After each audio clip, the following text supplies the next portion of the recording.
क्या इस्राएल ईरानी हमलों से इस कदर डर गया है कि वो अपने भविष्य के बारे में सोच रहा है कि हम नहीं जानते आगे क्या होने वाला है?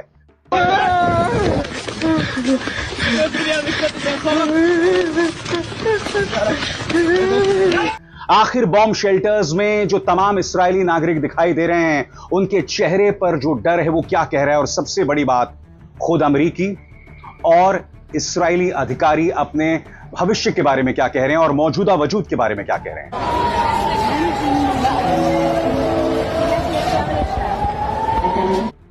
इसका जवाब आप जानेंगे तो आपके होश उड़ जाने वाले हैं दोस्तों। वो इस्राएल जिसने ईरान के टॉप मिलिट्री कमांडर्स को मार दिया, उनके परमाणु वैज्ञानिकों को मार दिया, उनके करीब 200 नागरिकों को मार दिया, वो अपने वजूद को लेकर डरा हुआ है। That mother got on a private plane and left Israel. He left. He started a war and he left. ये अपने आप में बहुत कुछ कहता है दोस्तों, और ये जानकारी कहीं और से नहीं, अमेरिकी पत्रकार जो इस्राएली अधिकारियों से बात कर रहे हैं उनकी तरफ से जानकारी आ रही है। फॉक्स न्यूज के पत्रकार का कहना है कि मेरी बातचीत जो है वो तमाम इस्राएली अधिकारियों से हो रही है और ऐसा कभी नहीं हुआ पहले। यह अप्रत्याशित है।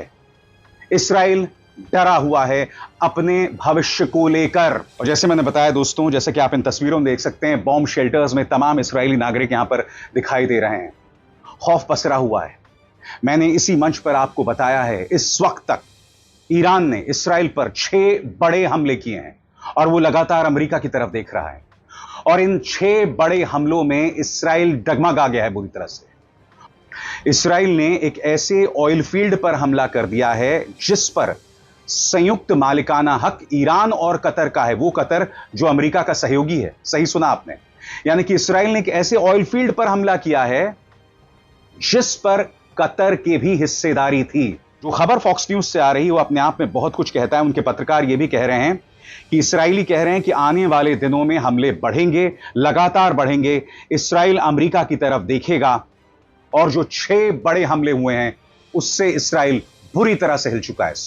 मगर जैसे मैंने बताया दोस्तों, इस्राएल बौखलाहट में कई ऐसे तेल फील्ड्स पर हमला कर रहा है जिस पर कतर और ईरान दोनों का जॉइंट मालिकाना हक है। इसको लेकर कतर को कितना नुकसान हुआ है इसके बारे में हमें जानने की जरूरत है। मगर हकीकत यह है दोस्तों कि अभी तो मान लिया जाए कतर वाले हिस्से को असर नहीं पड़ा है, मगर जब यह जंग और भी गंभीर हो जाएगी और अगर ईरान के पक्ष में रूस और चीन सामने उभर कर आ जाते हैं तो इस बात को नजरअंदाज किया जा सकता है कि इस्राएल बौखलाहट में कई ऐसे कदम उठाएगा जिसका अमेरिकी इंटरेस्ट पर, अमेरिकी हितों पर भी असर पड़े। यही वजह है कि अमेरिका उसका साथ नहीं दे रहा है। वजह है कि फॉक्स न्यूज के पत्रकार कह रहे हैं कि पहली बार इस्राएल अपने भविष्य को लेकर डरा हुआ है, बावजूद इसके कि इस वक्त सबसे ज्यादा नुकसान इस जंग में ईरान का हुआ है। यह अपने आप में बतला रहा है दोस्तों कि इस्राएल बगैर अमेरिकी मदद के क्या मायने रखता है। जब एक दबंग को, एक दादा को आप मजबूत स्वर में, मजबूत आवाज में जवाब देते हैं तो यही हश्र होता है उसका जो इस वक्त इस्राएल का हो रहा है।